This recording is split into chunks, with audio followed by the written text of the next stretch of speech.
Brother, you ever think of cooking meat with those blades of yours? No. They would foul the meat. Oh, because of the magic on them? The blood. Ah, yes. Carry on then. Mimir, how many stories have you told about Odin and Thor? And all the bad things they've done? Let's see how many we can remember. Seems like Father could use his memory refreshed. My memory of them requires no refreshment. They invaded our home. Yeah, but I'm talking about history. All the other people they've hurt. Let's see. Okay, there was Thamur, the stonemason. Aye, he quarreled with his son. Went into the night to find him. Found Thor instead. And there was Thamur's son, Hrimthur. Who built the walls of Asgard. And whispered something of importance to Freya before his betrayal and assassination. There was Groa, of course. The knowledge keeper and prophet of Ragnarok. Thor murdered her husband, and Odin covered it up before doing her in himself. We can't forget Ymir, the first giant. Odin carved him up to form the realms from his body, and let the torrent of his blood nearly drown every giant alive. What about the giants of Jotunheim? They all seemed dead when we finally made it there. That remains a mystery. Though admittedly, it sounds like the Aesir god's dream. What about Fjorgyn? Thor's mother was a giant, wasn't she? Indeed she was. The circumstances of her demise were murky at best, but not sure I can blame Odin for that one. He wasn't the same after. Oh, I know. There was Skavi, the queen of the hunt. Aye, she spurned Odin's affections, so he tricked her into killing her father. There was Starkather the Mighty, the Jotnar military leader. Slandered by Odin, tricked and murdered by Thor. And there was Thrym the Cunning, the giant king who stole Thor's hammer. Odin traded him Freya to get it back, then sent Thor in disguise to murder his entire court. Who else? Ah, Hrungnir the Brawler, the stone giant. Aye, mocked by Odin, murdered by Thor. Enough of this. But there's more. I do not care. War with Odin is not the answer.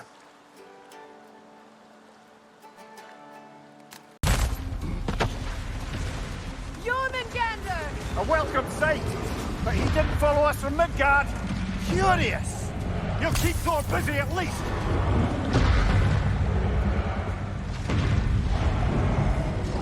They sound eager. Good.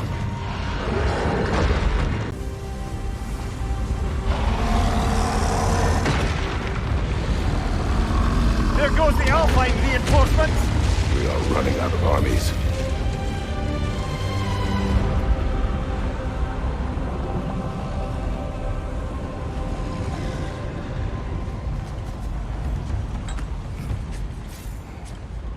Looks like the giants made it after all. The snake looks different. He is different. But when I was away, never mind, later. The Einherjar's link to Valhalla. My sisters and I must sever it. Go.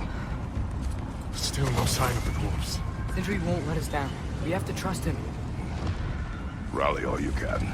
We will make for this Svalbard tower.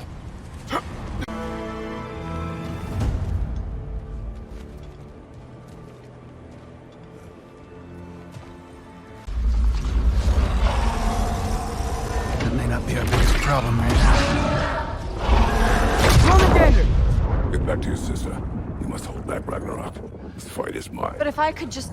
Take Atreus in the mask and do not look back. My son trusts you, so I trust you. Get away from her! Dad, I am done with you and your son! It's strange. There are still signs of the World Serpent all over the lake. But we saw him disappear at Ragnarok. That can only mean the legend was true all along. That blow from Thor sent Jormungandr straight back in time. A younger Jormi, fresh from Jotunheim, would grow into the serpent we know. When we first met the snake, you said that he found Atreus familiar. Perhaps they met in Jotunheim. Perhaps so, brother. We'll have to ask the lad for that story when we next see him.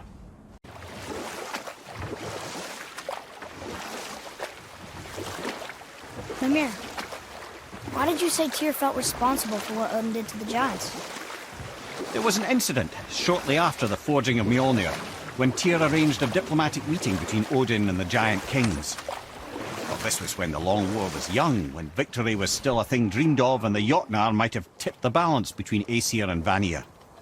Odin had persuaded Tyr that the hammer was merely a deterrent, a means to broker peace from a position of strength. Tyr was hopeful to convince all parties they would prosper best through peace. He knew the giants were deeply concerned about the hammer, a super weapon in hands they did not trust. But they trusted Tyr. Tyr always believed the best in people, and taking Odin at his word in his desire for peace, he brought the Raven King to Jotunheim. From there, things unravelled quickly. The giants anticipated Odin's trickery and exposed his true agenda to spy and steal their secret wisdom. With magics, they expelled Odin from their realm and cursed him never to return. Frustrated, Odin visited his fury upon the giants of Midgard. Thor unleashed Mjolnir's might upon any giant he could find. None could stand against the tide of slaughter that followed. And at last, it seems, with Tyr's aid, they retreated. The tower disappeared, no giants could be found in Midgard, and no man nor god has set foot in Jotunheim since.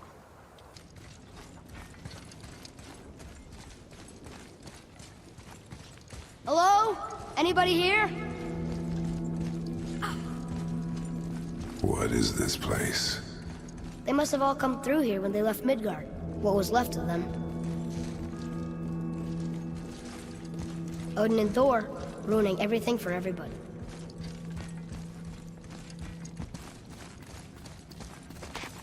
Look. It's Mother's. She was here. She saw every step we took before we took it.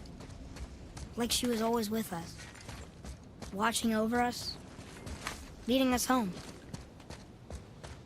Let's finish it.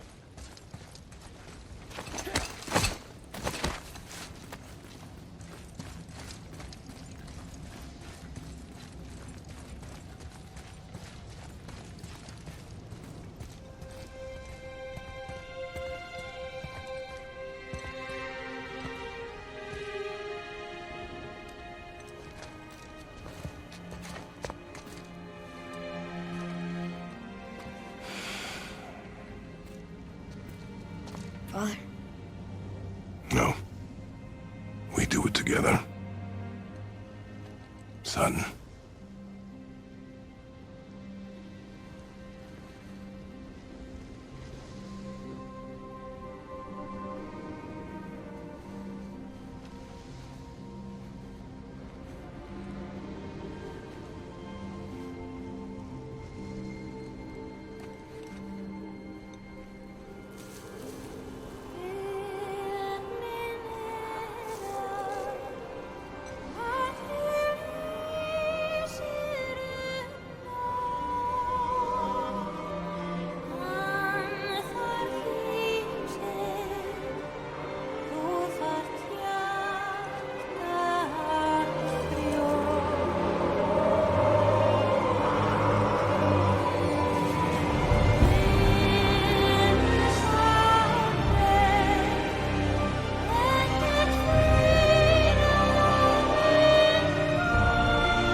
Goodbye, Faye. I love you, Mom. The giants. They really are all gone. There's nothing for us here. Come.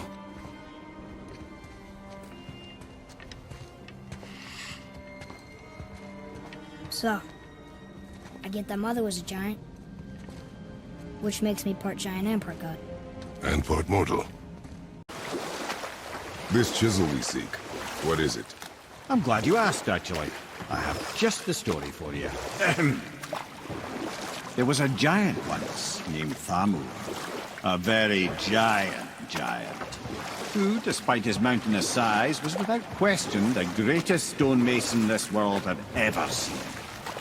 Proud Thamur hoped to one day pass his vast knowledge on to his son. But young Hrimthur had the heart of a warrior. Perhaps the father had too much fear in him, or the son too little. Either way, the quarrel of theirs spiraled out of control, and the overworked stonemason, bonk, struck his son. Thor ran off into the night. Feeling shame and regret, Thamur chased after his son, but in his emotional state soon found himself wandering Midgard, lost and alone. Sadly, he caught the eye of the one person he didn't want to meet alone that night, so far from home. Thor. And? What happened next? You'll see.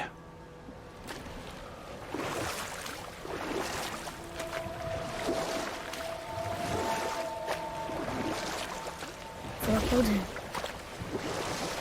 Oh no. He fell in a village? Aye. When Thamur fell, he crushed a charming place famed for worshipping the Vanir god Njord. Thor always took credit for planning that one. The truth is, the sweaty ball bag just got lucky.